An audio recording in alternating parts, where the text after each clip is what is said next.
everyone, I've got a story to share with you today, and this story is called Mr. Wiggle and Mr. Waggle. And this story comes from the book What'll I Do with a Baby-O by Jane Cobb. And it's a really, really fun one to share with your storytime crowd kind of over and over, and they'll learn the parts and be able to do it with you. So all you need is just your two hands. So one day there were two friends, Mr. Wiggle and Mr. Waggle, and they lived in identical houses. So Mr. Wiggle went into his house like this. He opened the door, he went inside, and he closed the door. And wouldn't you know it, Mr. Waggle went into his house the exact same way. He opened the door, he went inside, and he closed the door. Well, one day, Mr. Wiggle wanted to visit Mr. Waggle. So he opened the door, he went outside, and he closed the door after him. And then he went up the hill and down the hill and up the hill and down the hill and up the hill and down the hill and up the hill and down the hill until he reached Mr. Waggle's door.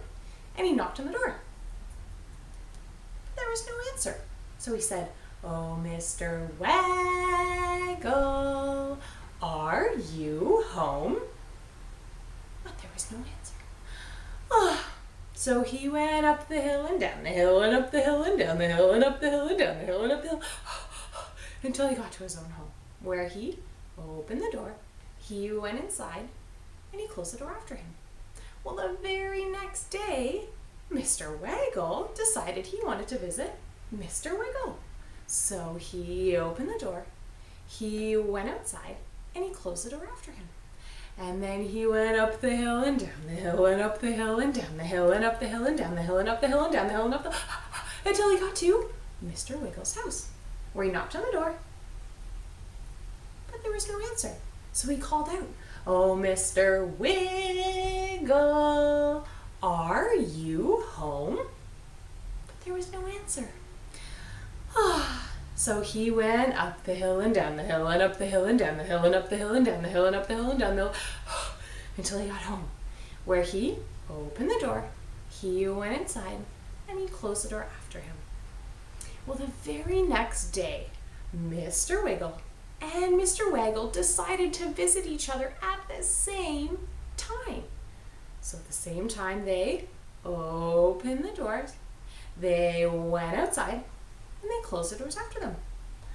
And then they both went up the hill and down the hill and up the hill and down the hill and up the hill and down the hill and up the hill and down the hill until they met in the middle, and they were so excited that they rolled down the hill. And then they ran back up. And then they rolled down the hill. And then they ran back up. Well, then they were tired. So then they shared the stories of their days, the stories of their weeks, all the news they could think of. And when they were tired of that too, they said goodbye, and they gave each other a nice hug goodbye, and then they went up the hill and down the hill and up the hill and down the hill and up the hill and down the hill until they got back to their very own homes, where they opened the door, they both went inside, and they closed the doors after themselves. And wouldn't you know it, but the next time Mr. Waggle and Mr. Wiggle wanted to visit each other, well, do you know what they did? They used the telephone. And that is a really fun story. You can adapt it in lots of different ways. You could say they sent each other an email. You can add in parts of your story time as they're doing their chatter. You can really make it your own, but it's a really, really nice one to tell over and over again with your crowd and let them kind of participate in the story with you.